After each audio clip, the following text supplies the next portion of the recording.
When you hear the word Cuba, what comes to mind? Well, if you're anything like me, the first thing that comes to mind is street photography.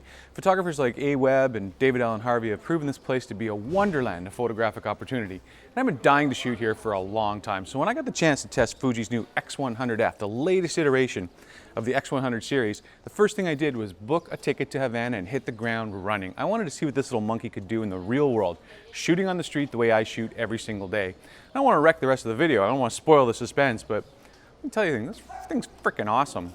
There's a lot to love about this camera and very few things that I don't like. So let's get into some of the nitty-gritty. Now, if you're looking for specs or anything like that, look somewhere else. You can look that stuff up on any website on the internet. You don't need me to tell you about it. I'm going to tell you how this camera performed as a street photographer. I'm going to tell you what really stood out for me and what really made the difference for me as an image-making device. I'm in Havana. I don't care what the specs of the camera are at this point. I only care if it's going to help me get the shot. The first thing that people seem to want to know is what's the difference between this and the X100T. But before I talk about that, I want to talk about what's the same, because that's important. This is still the same X100 system. This is still the same beautiful little lightweight camera the street photographers have been loving for the past, well, since 2011, 6 years, 7 years. They haven't messed with that formula. Don't worry, this camera's going to work exactly the way you expect it to work. It's also still the same lens. This is still the same 23mm f2 lens. And I know when they announced this camera, a few people were like, oh, I don't know if that's gonna resolve for the new higher resolution. Blah, blah. Don't worry about it. In fact, I would go so far as to say, this lens on this sensor, it's got mojo. There's some magic juice going on here. The images are sharp and bright, but they have like a three-dimensional quality where the subjects almost seem to hover. I don't know, there's something special going on with this camera that is almost, it's hard to describe, but there's a difference that I can see that makes me happy. It makes me confident to take new shots at every corner.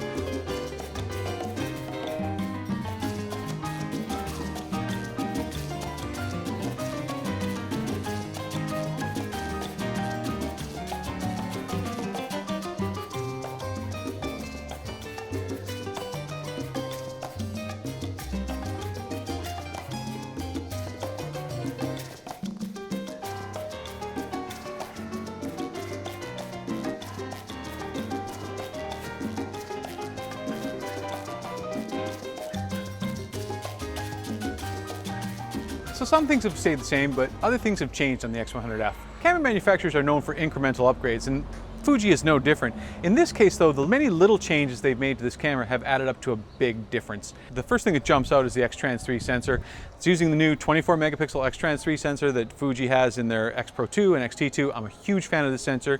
Great color rendition, great color contrast, fantastic dynamic range in the shadows especially. It's a great sensor and the image quality really holds up. It puts it on par with the rest of the Fuji X Pro line. On par? I don't know. This is a different look. And I talked about this before. The 23mm f2 lens and this sensor combined really hits a sweet spot in my eye. The images have a kind of pop, which I'm really fond of. And you know, the same thing happens depending on the lens you're using with an X Pro 2 or X-T2, but this one's got great, suffice it to say, it's got great image quality. That's all you really need to know there. It's good. The camera now uses the MP 126 batteries. This is the same battery that they use in the X Pro 2, X-T2. It's a higher capacity battery, but ironically, I'm getting the same number of shots out of this that I did out of the X100T with the old thinner battery. I guess the new sensor or new processor draws a bit more power and they needed an extra battery for it. I don't know. But as it stands now, they sort of have a unified battery across the top tier of the X series. Kind of makes sense. It sucks if you shot with an X100T and you want to upgrade, you got to buy all new batteries, but hey, time marches on. It's a couple batteries, not the end of the world. The difference between this camera and the X100T is worth the additional cost of a couple extra batteries, so don't even worry about that. They've gone to the new sort of unified interface that matches, it lines up with the X Pro 2. All the buttons are on the right. It's got the little joystick for adjusting your autofocus point if that's how you shoot. I don't, but whatever. You know, in a lot of ways, this is like a baby X Pro 2. It kind of feels in the hand like a mini X Pro 2. It even has the ISO dial in the shutter speed dial. Yay, Fuji! You know, I got to talk about it. There's going to be people who come in the comments and are like, I love that system. Well, I've never personally met anyone who loves it, who thinks it's the best system they've ever seen for changing ISO. There's two kinds of people. There's people who think it's not that bad, and there's people who think it's terrible. I don't think that's a success. And it's a funny thing, you know, they added this front dial, this command dial, sort of just like all the other X series cameras. And they, you know, the X100F now lets you change your ISO, lets you set the camera up so you can change your ISO using this dial. Do you remember flash movies on the internet? Do you remember going to a website and seeing this tremendous flash animation, and you had to sit through a minute and a half of animation before you could see their website? It was infuriating. At the bottom right-hand corner, they always had this little button that said skip intro. And I couldn't help but think, if you're giving me the button to skip intro, you're acknowledging I don't want to see it, so you should just take it off altogether. And I kind of think that that's what Fuji's done here. I mean, on the one hand, yeah, great. I love having the ability to do it differently. I love that. But on the other hand, they're saying, yeah, we know you really don't like it, but it's too late. We're into it. Honestly, I don't think that's going away anytime soon. I think it's just part of the Fuji look now, or the Fuji interface now, so we're just gonna have to deal with it. And you know, it's a minor inconvenience. I would prefer if it was different, but whatever, it is what it is. The way this camera operates, the way this camera performs, and the image quality that this camera provides is enough that I'll put up with that. I don't care. They've also added a new button on the OVF EVF switch, which kind of comes in handy. They changed the location of the autofocus lock button. I'm a manual focus shooter, and I use the back button autofocus technique where I hit the autofocus lock to activate the autofocus if I need to change the distance that I'm at really quickly. But they changed the position of that back button, that back autofocus lock button, and it's slightly different, and it feels awkward to me where it is, but I can set this button up to lock or adjust focus. So instead of back button autofocus, I'm doing front button autofocus. My middle finger, if I'm shooting, my middle finger reaches it perfectly. Look at that. It's just like, do it, touch it, touch it, touch it. I'm touching it. So that's nice. You know, I think Fuji's learning a lot with every new camera that they put on the market. They're learning what people want, how people want to use the cameras. I mean, this is without a doubt the pinnacle. This is the ultimate X100 to date. There is no step backwards. The image quality is superb. The usability is excellent. In hand, it feels like an old friend. It feels like the same X100 you've always been using, but with a few modern amenities that sort of bring it up to speed with the rest of the Fuji lineup. Oh, here's what I want to talk about. The EVF OVF. Holy crap, what a difference compared to the X100T. Now, the EVF, Fuji says that it's on par with the X Pro 2 now. Now, they're not saying it's the same EVF as the X Pro 2, and it's not. The X Pro 2 has an 80 frames per second EVF. This one's 56 frames. That's up from this 50 frames of the X100T, but I think that's more about how the sensor reads out. It's not really an improvement in the EVF itself, but holy crap, the brightness, the colors, the contrast. I can see it in full daylight. I can judge exposure on this EVF now. It is crisp and clear. It is like night and day from the X100T. Whatever they've done has been fantastic. You'll notice this especially in low light. The X100T in low light was kind of the dog's breakfast. As soon as you half press the shutter and the lens stopped down, man, that thing started sparkling with noise. It was kind of crap. And we all knew it, we just shot anyways. Now, it's clear and clean. You know, the frame rate drops a bit. It gets a bit of a dreamier quality. Not a lot. You're not like, whoa, what's happening? It's just like, oh, it's sort of like you just notice we're in low light. It's okay. Totally usable. Much better than the X100T. But now let's talk about the OVF. Anyone who shot with the OVF on an X100 series camera knows that they've kind of been a little bit terrible. They're sort of sharp in the center, and then like looking through the viewfinder of a toy camera around the edges. This, they've made major improvements. It's bright, it's clear, it's sharper.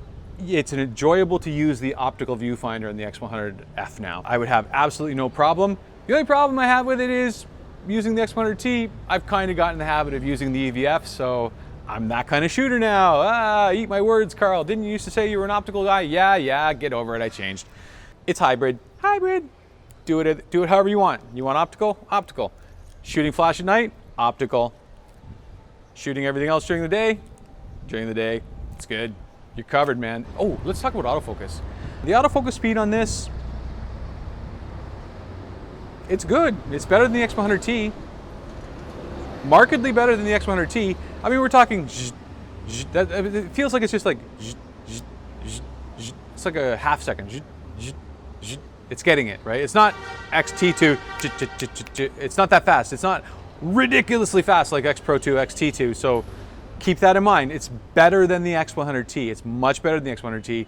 It's not on par with the X Pro and XT. If you need that kind of autofocus speed, don't get this camera. But this camera does stuff those cameras don't. This is quiet or small or more discreet, blah, blah, blah, blah, blah. Just pick the camera you need. You're not gonna have any problems with the autofocus on this. It's like, seriously, there, I'm in focus. Infinity in focus. Camera on focus. Infinity in focus. Camera, it's fine. If you're gonna shoot with autofocus, you're not gonna have an issue with it. It's fast. It'll be fine. It's good. It's fine. It's better than the X100T. Good. Focus. Auto. Are there things that I wish this camera had? Yeah. I wish it was weather sealed. It's been since 2011. Weather seal this damn thing. I'm sick and tired of running every time that there's the chance of a drop of rain coming. It's time. It'd be nice as well that if this had like a true manual focus lens, like the Leica Q or Leica, like I call it, Leica. If this had like a proper manual focus like the Leica with a focus distance scale on it, listen, this is a street photographer's camera. Guys, give us that, please. If I had to wish for two things, three things, change that ISO stuff, but I'll live with it. It's the way you're gonna do it, I'll deal with it. Give me a true manual focus lens, maybe a 1.4 in the future. Hey, wish list, 1.4, come on, Fuji Lux, huh? And weather sealing, but all in all, there's nothing I'm going to complain about with this camera. It's been a dream to use. You know, every night I'm like, I wish I could just keep shooting. And the sun goes down and I shoot at night and then I'm tired and I have to go home and I'm like, I just wish I could keep shooting. It's that kind of camera. People develop an emotional bond with the X100 series and I see why. It's been an amazing week in Havana. This is a beautiful place. The light is fantastic. The people are amazing. Every time I turn around, there's something new and interesting to look at. Come here, walk the streets, enjoy yourself. As far as the camera goes, listen, I have no problem recommending the X100F for anyone who's looking for a solid performing street photography camera. If you're an already X100 user, the upgrades this time around are worth every single penny. If you're just new to the X100 ecosystem, man, you came at the right time. This camera is a peach. It's really that good. My recommendation is get two, so you always have, maybe you lose one, you have one handy. Don't worry about it, have two. Get 5 by 100. Just use my affiliate link and buy them all. You've been watching Street Shooter in Havana. Be sure and check out streetshooter.com for more news, reviews, and inspiration for street photographers like you and me, except I'm in Havana and you're not. You've been watching Street Shooter in Havana. Be sure and check out Street Shooter. You've been watching Street Shooter in Havana. Be sure and check out. You've been watching Street Shooter in Havana.